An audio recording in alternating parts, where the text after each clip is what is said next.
श्री शिव महापुराण युद्ध संहिता युद्धखंड अथ चतुस्त्रिंशोऽध्यायः। तुलसी से विदा लेकर शंखचूड़ का युद्ध के लिए ससैन्य पुष्पभद्रा नदी के तट पर पहुंचना। व्यासुवाच विधितात महाबुद्धे मुने जीव चिरं समाः कथितं सुमहच्चित्रं चरितं चंद्रमौलिनः शिवदूते गते तत्र शंखचूडश्च दानवः किम चकार प्रतापी स तत्त्वं वद सुविस्तरम्। व्यास जी बोले, हे महाबुद्धिमान ब्रह्मपुत्र, हे मुने, आप चिरकाल तक जीवित रहे। आपने शिव जी का बड़ा विचित्र चरित्र वर्णन किया। अब आप विस्तार पूर्वक बताइए कि शिव जी के दूत के चले जाने पर प्रतापी शंखचूड़ ने क्या किया। सनत कुमार उवाच अथ दूते गते तत्र शंखचूडः प्रतापवान् उवाच तुलसीं वार्तां गत्वाभ्यन्तरमेव ताम्। सनत कुमार बोले, शिवदूत के चले जाने पर प्रतापी शंखचूड़ ने भीतर जाकर तुलसी से उस बात को कहा। शंखचूड़ उवाच शंभुदूत मुखात् देवी युद्धायाहं समुद्यतः तेन गच्छाम्यहं योद्धुं शासनं कुरु मे ध्रुवम्। शंखचूड़ बोला, हे देवी, शिवदूत के मुख से युद्ध का संदेश प्राप्त होने के कारण मैं युद्ध के लिए तैयार होकर जा रहा हूँ। अब तुम मेरे शासन का कार्य संभालना। इत्येवमुक्त्वा सज्ञानी नानाबोधनतः प्रियां क्रीडां चकार हर्षेण तमनाद्रत शंकरम्। इस प्रकार यह कहकर उस ज्ञानी शंखचूड़ ने नाना प्रकार के वाक्यों से अपनी प्रीतमा को समझाया और शंकर का अनादर कर हर्षपूर्वक उसके साथ क्रीड़ा की। तौ दंपति चक्रीडाते निमग्नौ सुख सागरे नाना काम कलाभेश निभिचाटुषतैरपि। अनेक प्रकार की काम कलाओं तथा मधुर वचनों से परस्पर संलाप करते हुए वे पति पत्नी सुख सागर में निमग्न हो रात में क्रीड़ा करते रहे।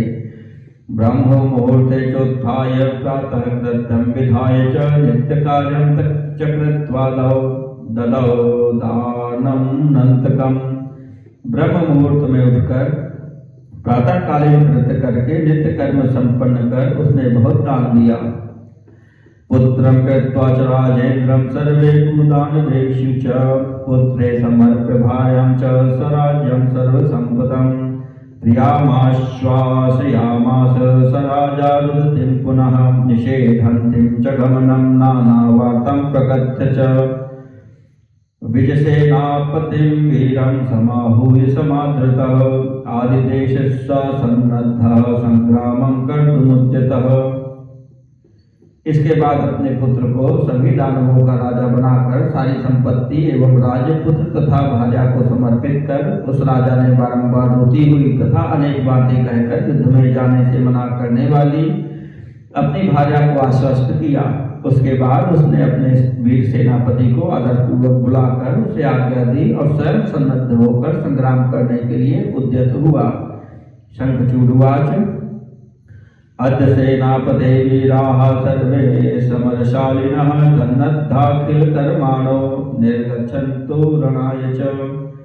शंखचूड़ बोला, हे सेनापति, युद्ध करने में कुशल सभी वीर सभी प्रकार से सुसज्जित होकर युद्ध के लिए चले। दैत्याश दानवाः शूरा खड्गशीतिरुदायुधाः कंकानां बलिनां शीघ्रं सेना निर्यान्तु निर्भयाः। बलशाली कंकों की सेना जिसमें 86 महाबलवान दैत्य एवं दानव हैं आयुधों से युक्त हो शीघ्र निर्भय होकर निकले। 50 सुराणां हि निर्गच्छन्तु कुलानि वै कोटिवीर्याणि युद्धार्थं शंभुना देवपक्षिणां। असुरों के 50 कुल जिसमें करोड़ों महावीर हैं वे भी देव पक्षपाती शंकर से युद्ध करने के लिए निकले। सन्नद्धानि धौम्राणां कुलानि च शतं द्रुतं निर्गच्छन्तु रणार्थं हि शंभुना मम शासनात् कालकेयाश्च मौर्याश्च दौर्हृदाः कालकास्तथा सज्जा निर्यान्तु युद्धाय रुद्रेण मम शासनात्। धूम्र नामक दैत्यों के 100 कुल शिव से युद्ध करने के लिए मेरे आज्ञा से शीघ्र निकले। इसी प्रकार काल के मौर्य दौर्हृद तथा कालक तैयार होकर मेरी आज्ञा से रुद्र के साथ संग्राम करने के लिए निकले। कुमारुवाच इत्याज्ञाप्यासुरपतेर्दानवेन्द्रो महाबलः निर्जगाम महासैन्यः सहस्रैर्बहुभिर्वृतः। सनत कुमार बोले, हे व्यास, महाबली असुरराज दानवेंद्र शंखचूड़ इस प्रकार आज्ञा देकर सहस्त्रों सेनाओं को लेकर चल पड़ा।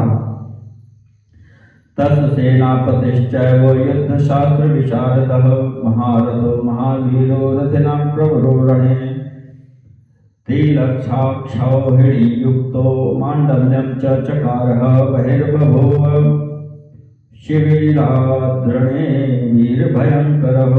युद्ध शास्त्र में प्रवीण महारथी महावीर रथियों में श्रेष्ठ तथा वीरों में भयंकर उसके सेनापति ने भी 3 लाख अक्षिणी सेना से युक्त होकर मंडल बनाया और वह युद्ध करने के लिए शिविर से बाहर निकला। रत्नेन्द्र साल निर्माणं विमानं भिरुयच्च सह गुरुवर्णं पुरस्कृत्य रणार्थं प्रययौ किल। पुष्पभद्रा नदी तीरे यत्राक्षयवटः शुभः सिद्धाश्रमे च सिद्धानां सिद्धिक्षेत्रं सुसिद्धिदम्। कपिलस्य तपस्थानं पुण्यक्षेत्रे च भारते पश्चिमो दधि पूर्वे च मलयस्य च हि पश्चिमे। श्रीशैलोत्तर भागे च गंधमादन दक्षिणे 5 योजन विस्तीर्णे दैर्घ्ये शतगुणस्तथा। शंखचूड़ भी उत्तम रत्नों से बने हुए विमान पर चढ़कर गुरुजनों को आगे कर संग्राम के लिए चला। पुष्पभद्रा नदी के किनारे सिद्ध क्षेत्र में सिद्धों का आश्रम एवं श्रेष्ठ अक्षयवट है, वह सिद्धिप्रद सिद्ध क्षेत्र है। पुष्प क्षेत्र भारत में कपिल की तपोभूमि है। यह स्थान पश्चिम सागर के पूर्व तथा मलय पर्वत के पश्चिम में, श्री पर्वत के उत्तर भाग में तथा गंधमादन के दक्षिण में 5 योजन चौड़ा एवं 500 योजन लंबा है। शुद्ध स्फटिक संकाशा भारते च सुपुण्यदा।